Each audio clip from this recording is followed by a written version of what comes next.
Indian space research organisation వరుస విజయాలతో ముందుకు దూసుకెళ్తోంది. చంద్రయాన్, ఆదిత్య-L1 ఇలా రకరకాల వినూత్నమైన మిషన్స్ను లాంచ్ చేస్తోంది. అదే దిశలో 2025కి గగన్యాన్ లాంచ్ చేసే దిశగా ముందుకు కదులుతోంది, ముందుకు అడుగులేస్తోంది. అసలు గగన్యాన్ ఏంటి? ఇది మొట్టమొదటిసారిగా భారతదేశం మానవులతో కూడిన అంటే మానవ సహిత హ్యూమన్ స్పేస్ క్రాఫ్ట్ని అంతరిక్షంలోకి పంపించనుంది. ఇంతవరకు అమెరికా, రష్యా, చైనా మాత్రమే మానవుల్ని స్పేస్లోకి పంపించగలిగాయి. ఇప్పుడు భారతదేశం ఈ దిశగా భారతదేశం అడుగులేస్తోంది. ఒకవేళ కనుక భారతదేశం గగన్యాన్లో సక్సెస్ అయితే మానవ సహిత మిషన్ను స్పేస్కి పంపించడంలో 4th నేషన్ అవుతుందన్నమాట. ఇదే మన గగన్యాన్ ప్రాజెక్టు. ప్రొజెక్టెడ్ డేట్ అయితే 2025 చివరిలో పంపించనుంది. అది అటు ఇటు మార్పులు జరగవచ్చు. అయితే గగన్యాన్కి సంబంధించి ఈరోజు ఒక వినూత్నమైన ఒక ప్రోగ్రెస్ స్టెప్ పడింది. అదే test vehicle abort machine 1 TV demonstration. Test vehicle demonstration అసలు అంటే ఏంటో ఒకసారి చూద్దాం. ఈరోజు ప్రయోగించిన టెస్ట్ వెహికల్ డెమాన్స్ట్రేషన్ 1 లేదా టెస్ట్ వెహికల్ అబార్ట్ మిషన్ 1 దీనికి సంబంధించి క్రూ ఎస్కేప్ సిస్టమ్ని టెస్ట్ చేశారు. అసలు క్రూ ఎస్కేప్ సిస్టమ్ అంటే ఏంటి? ఇక్కడ మీకు ఒక చిన్న గతంలో జరిగిన విషయం చెప్తాను. 2003లో కొలంబియా స్పేస్ క్రాఫ్ట్ అని చెప్పి అమెరికన్ స్పేస్ క్రాఫ్ట్లో ఇండియన్ ఒక ఆవిడ చనిపోయింది, కల్పనా చావ్లా. మీకు గుర్తుండే ఉంటుంది. ఆ క్రూ మాడ్యూల్లో విపరీతమైన టెంపరేచర్స్ వచ్చి ఆవిడ చనిపోయింది. ఆ క్రూ మాడ్యూల్ డిసెండ్ అయ్యే టైంలో, కిందకు వచ్చే టైంలో అనమాట. సో మనం జనరల్గా మనుషుల్ని అంటే మన ఆస్ట్రోనాట్స్ని, వ్యోమగాముల్ని అంతరిక్షంలోకి పంపించినప్పుడు వాళ్ళ సేఫ్టీ కూడా చాలా ముఖ్యం అనమాట. ఈ రాకెట్స్లో ఏదైనా లోపం, టెక్నికల్గా కానీ ఏదైనా లోపం వచ్చినప్పుడు మన వ్యోమగాముల్ని, ఆస్ట్రోనాట్స్ని ఎలా కాపాడుకోవాలి, వాళ్ళని బయటికి ఎలా తీసుకురావాలి, దీనికి సంబంధించితే క్రూ ఎస్కేప్ సిస్టమ్ అనమాట.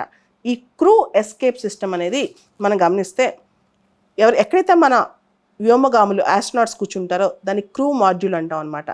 సో ఎప్పుడైతే రాకెట్లో లోపం తలెత్తుందో అప్పుడు వారు కూర్చునే క్రూ మాడ్యూల్ రాకెట్ నుంచి వేరు చేసి సురక్షితంగా కిందికి తీసుకొచ్చే ప్రయత్నం అనమాట. దీన్నే క్రూ ఎస్కేప్ సిస్టమ్ అంటారు. ఇది ఒక రకంగా ఎమర్జెన్సీ ఎగ్జిట్ టైపు, అంటే ఎమర్జెన్సీ టైంలో బయటికి ఎలా రావాలనే టైప్ అనమాట. సో ఈ వ్యవస్థని ఈ రోజున మన ఇస్రో వాళ్ళు శ్రీహరికోట నుంచి సక్సెస్ఫుల్గా, సమర్థవంతంగా ప్రయోగించారు.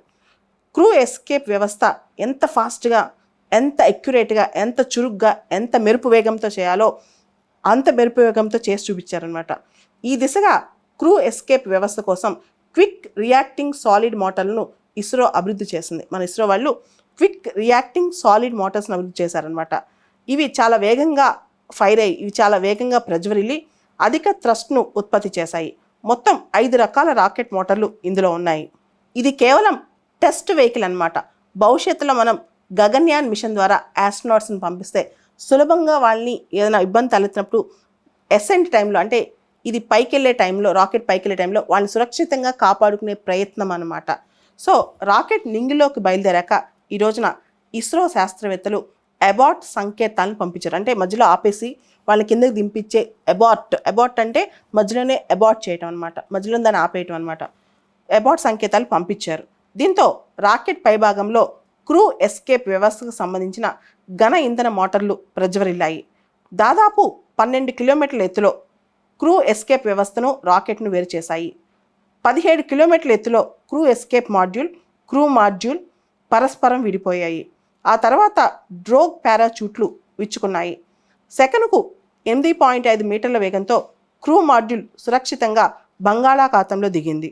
భారతదేశం ప్రతిష్టాత్మకంగా భావిస్తున్న గగన్యాన్ మిషన్ 2025 చివరిలో లాంచ్ అయ్యే అవకాశం కనిపిస్తోంది. దానిలో 3 వ్యోమగాములను మనం పంపించనున్నాం.